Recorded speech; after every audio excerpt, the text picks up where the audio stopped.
Hello everyone, তো চলে এসেছি আবারও নতুন বছরের নতুন একটা ভিডিওর সাথে। তো আজ 1 জানুয়ারি, সবাই মিলে যাচ্ছি এখন ঘুরতে।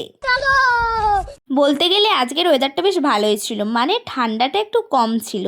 আচ্ছা, এটা কোন জায়গা বলো তো? যারা যারা বুঝে গেছো তারা এক্ষুনি যাও গিয়ে কমেন্টে বলে দাও, আর যারা বুঝতে পারোনি তারা পুরো ভিডিওটা দেখতে থাকো, ঠিক বুঝে যাবে। আমি তো ভেবেছিলাম ব্রিজে উঠতেই দিচ্ছে না, কারণ কিছুদিন আগে এসেছিলাম উঠতেই দিচ্ছিল না, তাই তো নদীর পাড়ে ঘুরছিলাম আর এত হাঁটাহাঁটি করেছি যে ব্রিজে উঠে আমি বসেই পড়েছি। তারা কত দূর চলে গেছে। আর আজকের ওয়েদারটা ভালোই ছিল, এই দেখো একদিকে চাঁদ আর একদিকে সূর্য, কি সুন্দর লাগছিল না? তারপরে এখানে আমরা অনেক ফটো তুলি, কারণ আমরা তো মেনলি ফটোই তুলতে এসেছিলাম। চলো এবার বাড়ি যাওয়ার পালা। ঠান্ডা লাগছিল তাই সোয়েটারটা পরে নিয়েছি, আর ঘুরতে বেরিয়েছি, কিছু খাবো না তো চলো এগুলো খেয়ে এখন বাড়ি যাই, কারণ আজকে বৃহস্পতিবার না। তো চলো দেখা হচ্ছে আবার নেক্সট ভিডিওতে। বাই।